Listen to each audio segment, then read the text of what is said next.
we call ourselves say, justice be our shield and defender. Justice is an equalizing factor among all human beings. Without it, there is extensive human suffering, and people have no peace or safety. It is understanding that Kenyans, through the national anthem, always pray, and I quote, "O God of all creation, bless this land and nation. Justice be our shield and defender." It is with this in mind that the Dialogue Reference Group meeting in Ufungamano today have taken a review of the state of the nation. In our reflections, we considered keenly the inspiration of the Bible and the Quran.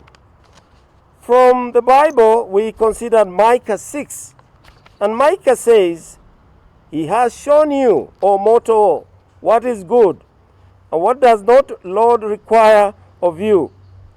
Do act justly, and love mercy, and walk with the Lord our God."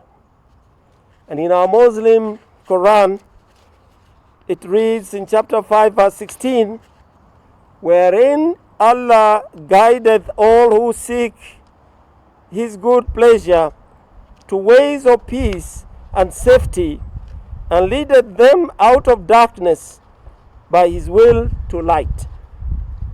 We know to share the following with all Kenyans.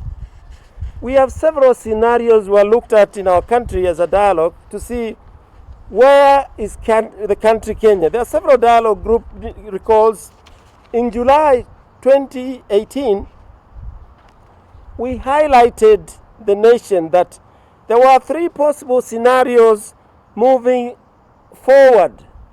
And these scenarios means possible things that can happen to this country, Kenya, depending on how we act or react to situations. And in our meeting, previous consultations, we reviewed the state of the nation and have today revisited the scenarios and noted the following. We had identified whereby, at that time, a state of normalcy, normalized crisis, national stagnation. And this scenario we talked about is a default setting Kenya where the country stabilized, but underlying conflicts are not resolved. That, remember, we were dealing with a very difficult moment. And there is also continued violence and human rights impunity and blatant disregard of the law. Remember, this is during the election, the election 2017-2018. And we talked about continued corruption going on even then. And we said no reforms, no structured dialogue, and life was business as usual at that time. There was a second scenario we looked at, that the agreements reached during the consultation between His Excellency and Right Honorable Raila, if they collapse, or what would happen? Jubilee Party explodes, leading the discord between the President and the Deputy President and their perceived supporters. 2022 election takes center stage.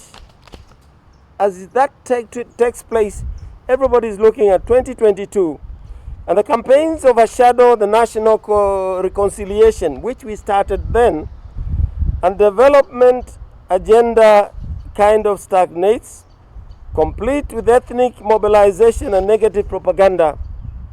Jubilee uses its majority to consolidate power and hinder genuine reforms.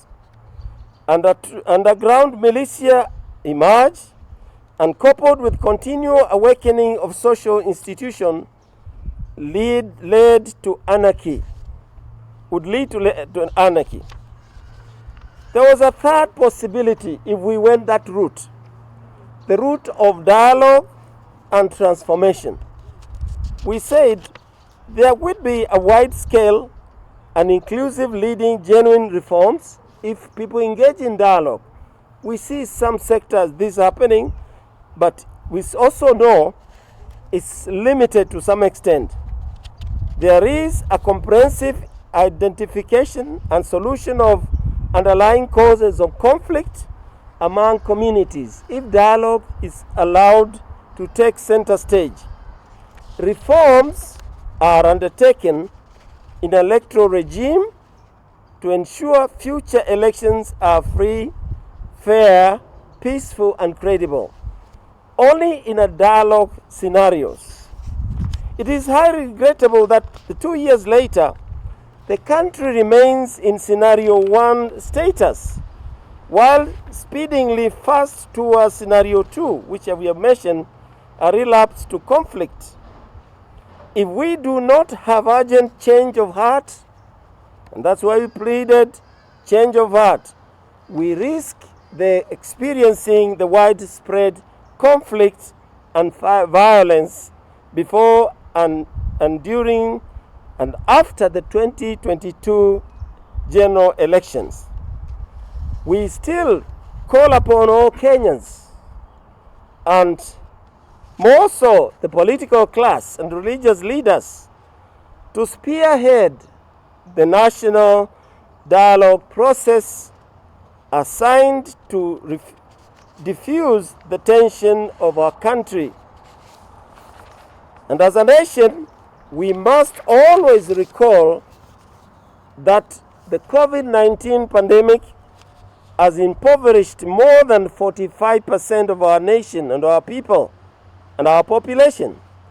This means that there are more citizens who are poorer than before and desperate, hungry and angry, which are potent ingredients of explosive conflict. In the meantime, we make the following recommendations. Thank you very much.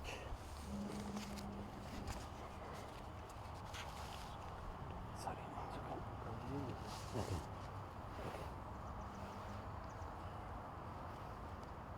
These are the recommendations.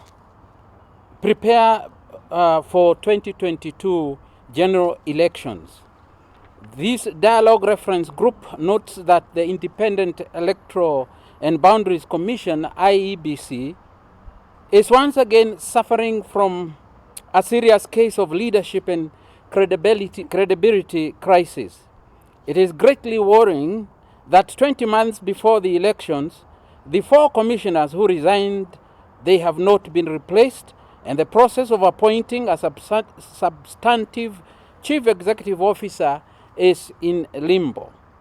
On this part, Parliament has so far neglected to institute the necessary legal framework for setting up a process for filling of vacancies in the IEBC, as was promised in 2016 when the temporary panel to recruit commissioners was put in place. We strongly recommend that a joint parliamentary select committee is urgently put in place to legislate a legal framework for appointment of IBC commissioners that is not controlled by political parties. Commissioners should be fully independent of political influences. Further to this, there is need for the IEBC to regularly update and involve Kenyans in the preparation for the 2022 general elections. We must avoid handling the elections as an emergency. The second is deal with corruption effectively. This dialogue reference group continues to be upheld by the blatant impunity that is the bedrock of corruption in this country. There is no justice in corruption. By late August this year, information in the public arena indicated that the country had received more than 190 billion Kenya shillings to deal with the COVID-19 pandemic, most of which was not accounted for. Most glaring were the scandalous transaction by the Kenya Medical Supplies Agency, KEMSA. Subsequently, His Excellency the President instructed investigative agencies be given 21 days to arrest, prosecute, and the suspects in the scandals, and 30 days to the Ministry of Health to set up a public portal where details of all procurements touching on COVID-19 are presented. These instructions have not been followed despite the deadline passing on September 15th. We urge His Excellency the President of to institute a broad-based consultative process to develop a corruption eradication strategy for the nation. Knee-jerk reactions will not eradicate the impunity that drives corruption.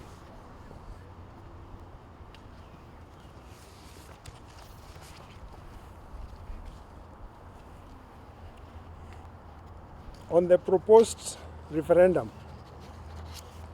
the Dialogue Reference Group has in the past recommended that constitutional reforms be grouped into two categories.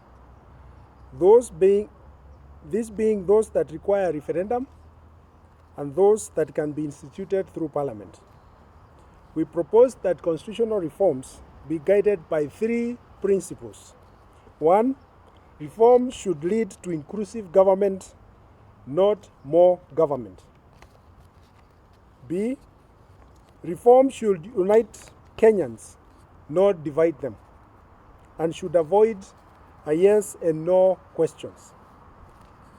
C, the process should be consultative, inclusive, and consensus-based. And 4, there should be adequate civic education during the process. Based on the foregoing, this Dialogue Reference Group is of the view that time has run out for carrying out constitutional amendment through a referendum before the 2022 elections. And the window for reforms through Parliament will run out by June 2021. It is our considered position that reforms that need to be carried out are those that will facilitate credible, free, fair, and verifiable general elections in 2022. On the Building Bridges Initiative process, whereas the Building Bridges Initiative, BBI, was instituted to promote unity in the country, discourse on process has been on politics rather than content, with the net result that it is now a political tool that is bound to drive more divisions than unity.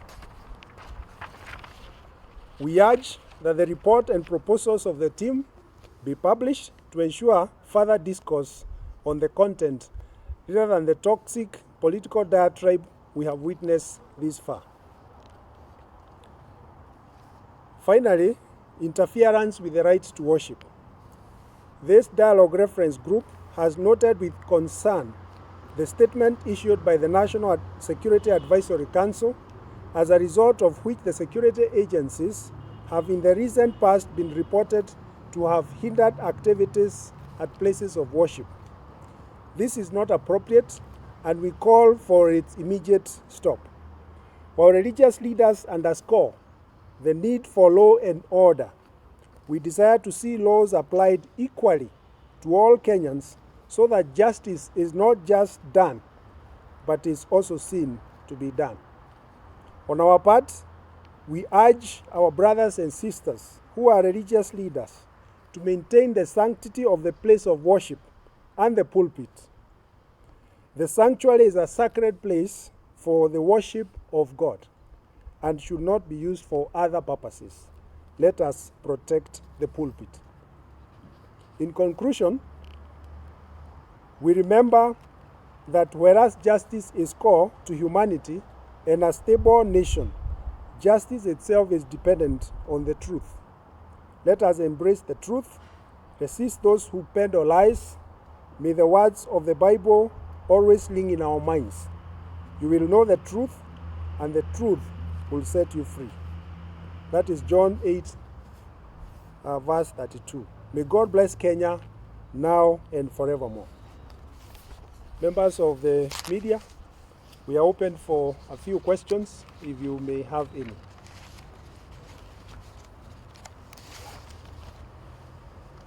Any questions?